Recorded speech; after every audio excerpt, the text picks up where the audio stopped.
Hello there, friends. Duke of Haze here. Thank you once again for allowing me into your homes. Today is August 4th, the end of week 6. I think we're on. Um, hello. How are you? I hope you're all doing well. I'm sorry. Uh, don't know where my brain is, but it's not here right now. So, this is me with another weigh-in. Good news. I'm down 5 pounds from last time. If it stays that way, I don't know. It's like I first got on the scale, it was 218, and then I got on, it was 217.8, and then 217.4. So this is the weigh-in for August 3rd. I have recorded this a couple of times already. 217.4. The final weigh-in, the one that I recorded, was 217.4, but it started off like at 218 or something like that. So either it's a 5 pound loss or it's a 4 pound loss. I'm not entirely sure. It's a digital scale. You guys have seen it by now. But I mean, it feels good. The main thing that I changed was I reintroduced strength training into my workout regimen. Like before, I was only doing. So before I was doing cardio and strength training, and then I thought, oh, well, if cardio burns more calories, I'll just do cardio. And so that week that I went back up to 222 pounds, I was only doing cardio that week. And so this week, I re-implemented strength training. And I guess that was the ticket, that was the trick. Let's see, I had a cheat day. My first, like, every 5 weeks, like, I'll have, like, a cheat day, which it should have been 8 weeks, but I cheated 3 weeks earlier than I should have. But I did have Panda Express with brown rice, kung pao chicken, and, like, sesame seed chicken breast, something like that. It has green beans in it, and not entirely healthy, but I mean, it was one day out of the month that I'll have like fast food. Literally every day since then has just been chicken, brown rice, vegetables. Like basically that's what I have for dinner. How the vegetables are made changes. Um, Sometimes it'll be a salad, usually romaine, lettuce, cauliflower, broccoli, some feta cheese, homemade vinaigrette. That'll be some days. Other days it's steamed broccoli, steamed vegetables, but always chicken and always brown rice for my carb. Depending on breakfast sometimes is usually eggs, like 2 eggs, turkey bacon. I switched fully over to turkey bacon. Mozzarella cheese, like I'll have like a cheese omelet, but like with mozzarella cheese, because I looked up like healthy cheeses that you can eat for weight loss, and feta. Well, I like feta cheese regardless, but feta was up there, and so was mozzarella, so that's what I eat. Sometimes I'll have onions and peppers so I can have a vegetable, but I think I'm gonna start incorporating like an apple or something, just because like I'm getting tired of eating onions and peppers. I don't know if fruits would count as well, it's a fruit or a vegetable, so I don't know. Um, Regardless, it'll be like an apple or not something super sweet like a banana, but like I think apples are okay for glycemic index. If not, then maybe some strawberries or blueberries. Berries are okay for diabetics like myself. Not really diabetic anymore. My blood sugar is really controlled now. I haven't tested it today, but this is I don't really didn't really talk about this last time, but this is my blood glucose meter, AccuCheck. It's a pretty popular brand here in the U.S. I imagine it must be like a U.S. only thing because medicine for the most part is privatized, and insurance is not really a thing here. I don't know, you're incentivized to be sick a lot of the time. Like it's a tinfoil hat thing. Like, there is no universal health care here in the US, so the more sick you are, the more money you have to spend on doctors and medicine because that shit isn't free. So it's all a little fishy, right? I'm not saying I can't prove anything. It's just an idea that has been echoed among some people. Because the sicker you are, the more you have to pay on medication. And pharmaceuticals are a huge, huge industry here in the US in particular. So yeah, you're not really incentivized to be healthy because then they wouldn't be able to make money off of you. Kind of despicable, I know, but that's the world we live in. Sorry, Jonesy, I'm a capitalist. Okay, it's gonna fail because the blood droplet didn't droplet well enough. What a pain. I hate when that happens, dude. It's like I don't bleed enough. Not enough blood.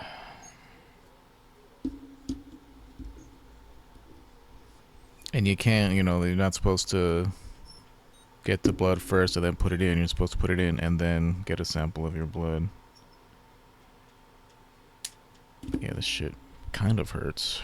I've never been a fan of having to prick my finger.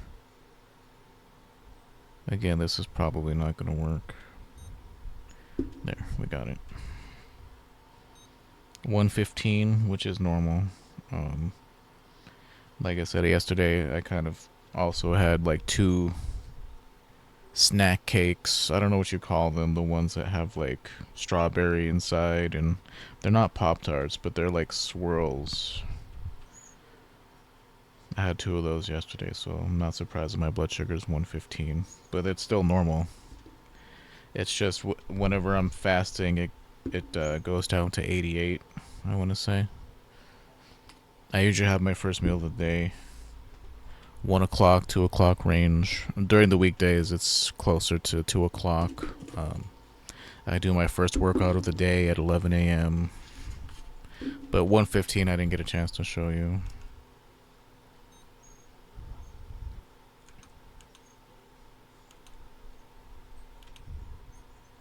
But yeah, 12:15. Well, the time is not right, but there you go. You should be able to see it from there. 115. Which is normal. When I had COVID 3 years ago, 2 years ago, I think I got it in 2022. Yeah, my dad wasn't alive when I got COVID, so I think I got it in April of 2022. It was really bad. My blood sugar was, the doctors said it was like 500. So that's why I had a really bad like sore throat. Like my main symptom was like, yeah, I had the fever, the stuffy nose, the weird gray colored mucus. But the main thing was I had a really, really bad sore throat to the point where like I couldn't sleep because the pain was super extreme. And so I went there to see if I could get prescribed something for my really bad throat pain. And while I was there, they do what doctors do. They took my blood sugar, tested my blood sugar, and then they put me, like they came in and said, your blood sugar's at 500 and we need to get it down. And like I was feeling loopy already. Like I was like super tired. I don't want to say like I was falling in and out of consciousness, but like I was so tired that like I was like having like, mini sleep, like whenever you're like you just fall asleep for like seconds at a time. Like that's how tired you are. That was happening. And one of the nurses was not having it. She was like, "Oh, if it's gonna hurt if you get COVID." Like I understand that she was probably overworked, and at the time I was like, she was so mean to me. But I mean, It's not like I went, I wasn't out like partying, and I wasn't out like ignoring COVID procedures. My sister didn't take COVID as seriously as she should have, and she watches this sometimes, and I'm not trying to make a judgment against her. It's not my place to judge what other people do. But my sister was very uh she had alternate thoughts about the COVID and the vaccine, and you know, however that may be. But she said that she thought she had a weird sinus infection. She was like, "Oh, I have this weird sinus infection," and so that's all she thought it was. She didn't think it was actually COVID. And then she came to visit us, and she, like, I remember it clear as day. I can see out my doorway and picture the scene. She's like, "I'm gonna come in and I'm gonna give you a hug. Is that okay?" And I said, "Yeah." Like, I wouldn't say no. Like, I couldn't say no. Like, my sister wants to give me a hug, then I'm gonna hug my sister. And the next day, that night, I had a crazy ass dream. Like, I must have had like a really high fever, because that night I had a crazy ass dream about like rooms filled with intense sunlight that was really freaking hot. Like, if you walked in, like, it was just blasting you with really intense, really hot sunlight. And I dreamed that I was like next to like a pool of lava, like this crazy shit. And then in my dream, like, I felt this weird rubber banding sensation of me like being pulled away from this scene that I had in my head. And then when I woke up, I felt like shit. And I took a COVID test and I had it. And I was sick with it for 2 weeks, a little over 2 weeks. They gave me Paxlovid, and that really helped. Um, but yeah, it was bad. Like, my throat, I got pink eye. I don't know how the fuck that happened, but like, again, I was immunocompromised because my diabetes was not taken care of at that time.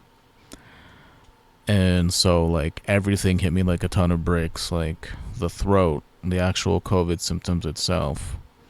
I got pink eye in my right eye, and then I accidentally rubbed my left eye because I was an idiot. And then thinking about it, it's like the same cloth that I would use to dab this eye, and I just do this without thinking, and I'm like, oh fucking shit. So I get myself pink eye in the other eye. That was my stupidity. And it was rough. It was a rough time, but at the doctor's office they put me on an IV drip. Like, I don't know if it was a placebo thing, but like, I had never felt more hydrated in my life. Like, there are some people who get IV drips they don't need it. They get it as as a therapy. I don't know where I heard this, and so I'm just talking out of my butt, but I remember telling the nurse, I said, "Oh, I can see how people can get addicted to this." He's like, "Addicted? It's just saline water, dude." And it's like, okay, well, I didn't say it. Maybe not addicted, but like, I can see why people would routinely do something like this. It's funny how there's two ends of the spectrum where a routine is like an addiction, right? Like, there are some people who need to stick to a routine, almost addicted to the routine. And addiction could be thought of as something that is extremely routine to the point where you have to do it all the time. But I wasn't about to get in a fucking etymological debate with this dude, philosophical debate with this dude on what words could mean and not mean. I wasn't about to get into semantics with him. But I don't know. Maybe it was a placebo thing, maybe it wasn't, but it felt like, I don't know, I was super hydrated and I felt super alert and aware. But they'd also put insulin in the bag to help get my blood sugar down. And so I was there at the intensive care for like 4 hours, something like that. I was there for a while. I just thought I was gonna go in like routine and then get, some medication, but the doctor, he's like, "Oh, yeah, you're too young to." What every doctor says, you're too young to be like this. You're too young to have your health like this, and you have to reach that point naturally. Like, they're right. Of course, they're right. I am too young. I was too young to be gambling with my health like that. And as a 34-year-old, my age was closer to like a 60-year-old or something, because I had really bad health habits. And this year, for whatever reason, just something in my brain clicked finally. It's like, no, I refuse.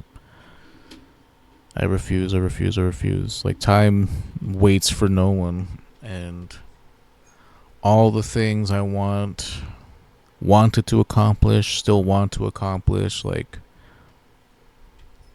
I won't be able to accomplish those things if I'm stuck in this rut. Like, yesterday, like, my mom came into the room, like, she's like, "So I have this idea," because like, money is tight, and the house some of it is in disrepair. Like, the plumbing, the sink in the kitchen has been fucked for like 2 years. None of us know how to fix it. My dad knew how to do that shit. Despite his failings as a father and a husband, he at the very least knew how to fix things. And if he didn't know how to fix, he would teach himself. But like, there's a lot of factors that are different now. Like, back then, my mom was still working her 9 to 5 job at she was a manager at a Blake's Burger, which is local burger chain here in New Mexico. It was because she was manager at Blake's that I put on a lot of extra pounds from just eating hamburgers and chicken tenders and stuff that wasn't good for me. But goddamn, at the time, looking back, it's like, oh, chicken tenders, making my mouth water. You don't regret it at the time. It's only after that you've had its post fast food clarity. You didn't see prior to the ecstasy of enjoying a burger or chicken tenders. But anyway, so even if my dad like broke something in his pursuit to fix it, we had the funds, we had the extra money to replace it if it happened. But now we don't. Like, and I said, like, I live in an area where there are no entry level positions. I live in a retirement university town where, again, it's a double whammy. Like, the only places to work for someone who, even then, I'm educated, quote unquote educated. I have a bachelor's degree in individualized studies, an associate's degree, and 2 years worth of a master's degree, which counts for nothing, apparently. Like, it doesn't mean anything in the grand scheme of things, because it's all about work experience. And like I said, I haven't worked since 2015, and so I've basically effed myself over, is how I feel, because there's nothing here outside of working at a Walmart, a bar, or a fast food place. And you see it even in the like the subreddits for my particular state or hometown. Like, you see people everywhere, maybe not just in New Mexico, but everywhere. Like, people, like, they don't know where the fuck to go for work, because like, there's no work here, not satisfying, meaningful work, right? Like, I will say there's work if you have to go to work at a Walmart or go to work at a Dollar General. Like, there's literally only retail or fast food here. And like, I'm like, yesterday, as a matter of fact, I applied for 3 different positions with the city, just because, but every single one of them, do you have at least 1 or 2 years worth of experience doing this thing? And it's like, no.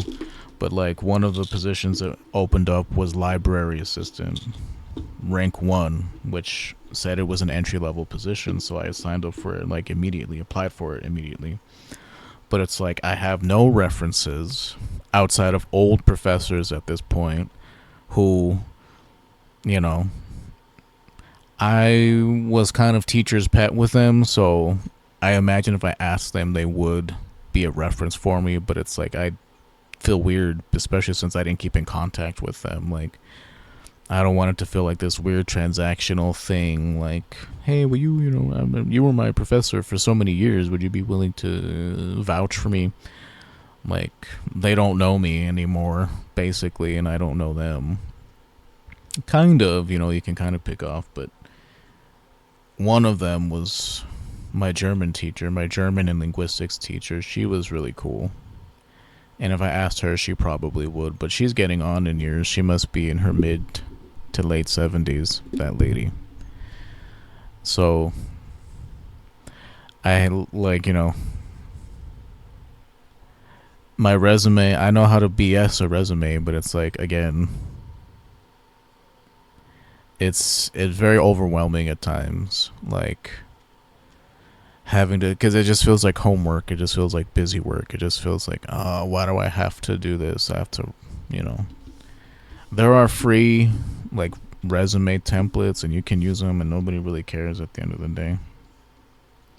I feel like it's all about who you know instead of what you know. But I did apply for that library position. There was a position for an office assistant. I applied for that because at the very least I have worked in customer service. I have at least 2 years experience working in customer service because, like I said, I worked at Hollywood Video for like a year. I worked at library on my university's campus. My very first job was working at that library. As a matter of fact, I worked there for a semester. I didn't have to interact with people. I was mostly upstairs organizing books, and the map section mainly is what I was supposed to be doing when I wasn't, being a bad employee. But I was 18, dude. I mean, I feel guilt about it now, but you have to learn to forgive yourself for being immature. What was the other thing? I worked at a call center. Like I said, last time I worked was in 2015, and that was at the call center. General Dynamics. Voted most likely to succeed for whatever the fuck that was worth. I got a bag out of it. Everybody, because that first week was just basically school, and I've always been good at school, despite what my friend, I don't even know if he's my friend anymore, but AJ, what does it mean to be good at school? I don't know how the fuck to tell you what that means outside of I know how to answer questions. I have good reading comprehension. So if my job is only to regurgitate the facts that you've taught me, I can do that easily, right? But he has always been, this is a bit of a tangent, but he's always been a very insecure person. And so anytime I talked about shit that I was good at, he'd always have to knock me down a few pegs. Just because, which I don't get down with that bullshit. It's like, if you are insecure about the shit that you can do, that's fine. You can be that way, but I know what I can do and what I can't do. And if I can't do something, that doesn't mean I can't try to do something. And if something seems difficult, that doesn't justify you not trying to do that thing. Like, shit, like, this is, again, still tangent, talking about this friend who, I don't know, I can easily talk myself out of not missing this person when you realize what kind of person they are. But there was this brief period in time where YouTube was recommending a bunch of homemade mead channels. I don't drink, but there's this, it's called City Fast Brewing, Steadfast Brewing, City Brewing, something like that. It's this nice older looking couple who make mead in their home, and it's hella easy. You see them, see what they do, you follow the instructions, and it's that it. The hardest, putting it together, is effing easy, as long as you're very strict about sanitizing your equipment, because then you could get sick with foodborne pathogens and shit. But Like, putting the ingredients together is fucking easy. The hard part is waiting a year or the 6 months for it to turn into alcohol. And it's like, I remember telling him, like, oh, it's making meat is super easy. It can't be that easy. Like, it's probably more complicated than you're. And it's like, it's not. Like, why is it that something has to be complex if you don't know how to do it? Like, that's a whole level of mental gymnastics that I've never seen before. Like, well, if I can't do it, it surely must be super complicated because I'm perfect or I'm good at everything. I don't know, right? I don't know what he was thinking, why he thinks that way. But, like, I'm not like that. I've been a very proud person. I've been a very full of myself person. And I've been humbled by mistakes or I've been wrong before, and that's part of the process of learning and becoming better as a person. So I relish in making a mistake because that embarrassment pushes me to not make that mistake again. Like, if I look like a fool, it's like, oh man, that sucks. But that was a learning moment because you're not going to catch me in that same situation again. So I don't know why I got on this tangent. It's an ADD, dude. But, like, I had to get that off my chest because it's like, it can be frustrating trying to hang, chill, bounce ideas off of a person who are so defeatist. Like, they are so competitive and so try hard at everything.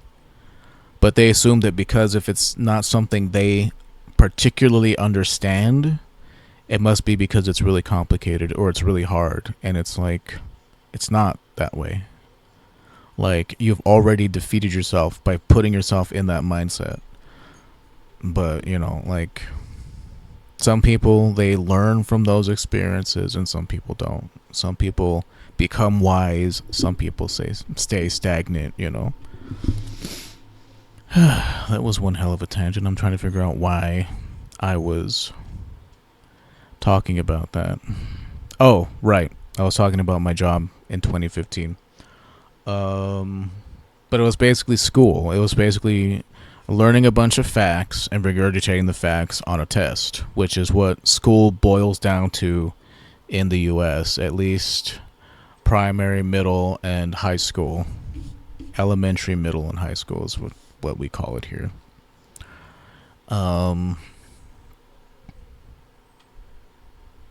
And, you know, this dude hates reading, by the way. He hates reading comprehension. It's like, what is reading comprehension good for? And it's like, well, it's really more so about your analytical skills. Reading comprehension is your ability to, like, not only read something, but also define something in your own words and understand it for yourself. Like, there are words that are literally written on a page, and then there's the stuff in between the lines and the stuff that you understand from what you've read. And that's what it teaches you. Like, my brain is like fumbling on the word for that. Like, it's not cognitive skill, critical thinking. It's the first step in testing your critical thinking skills, because it's one thing to read and understand something. That's the first step. The second step is you understanding why what you're reading is the way it is, or understanding it in your own words. But that's why reading comprehension is important, is because it gets you to think about things, not be a sheep, not to be someone who's just willing to follow other people's directions without questioning why. Which is probably why, you know, reading comprehension isn't so important these days. Why education is for rich people and poor people have to go to underfunded schools, given education vouchers to private schools, is because only the rich class should have a say in this country as opposed to everybody. Which is really sad. Which is why I could never go into education, because I worked. Whenever you... I worked. It was more like volunteer. It was like required. I didn't get paid for it. Like, I had to do basically volunteer free work at a charter school, and you see that like students whose parents can afford to give them that extra push, like I worked one-on-one with students, like I was able to give them more attention. I was able to help them more work through problems and stuff. And it's, because I worked at a couple of schools and a couple of after school programs. Like one of them um, was like an after school program that, they paid me $15 for the hour. Like I wasn't earning $15 per hour. And this was back when the minimum wage here wasn't even that high yet. That's a whole other thing, but like this video is getting a little long in the teeth. I'll try to wrap it up here in a second. But seeing kids, like they were playing computer games. I remember this student in particular, and she was playing like a math game, and she was just guessing at the answers because you could click and drag it and click and drag it until the correct answer would just stick, right? It was one of those kinds of games. And she was just guessing. She wasn't trying to do the math. And it's like, oh man, like this kid really needs extra help with math. And it's like, I don't know, it's heartbreaking because it's like, man, I wish that magic was real and that they could all have the attention they needed and that they could get the extra time, whatever it is they need, right? But it's pretty heartbreaking when you see like which families have the means to give their kids extra and which don't, and how many slip through the cracks. And all the kids who worked at that after school program were part of the after school program. I worked there. I was an instructor. I had to come up with lesson plans, and I was very loosey-goosey with it. Like, I always hated coming up with lesson plans. Lesson plans suck ass. It's teacher busy work. Like, it's good to have an idea of what you're going to be teaching throughout a semester. I'm not saying it can't be helpful, but that part has never been the fun part. The clerical work that comes with being a teacher is boring. It's like, okay, here's a lesson plan, here's a syllabus, this is what we're going to be doing. Like, the paradigm, like, at current, I haven't been in school for 7 years. I haven't worked for 9 years, haven't been in school for 7 years. But it's always been that paradigm of read this boring ass nonfiction book and then we'll discuss it in the next class. And then sometimes you'll be tested on the shit that you've read. Shit that it stayed the same pretty much all throughout your academic life. Read this thing and then you'll be given a multiple choice test on this thing.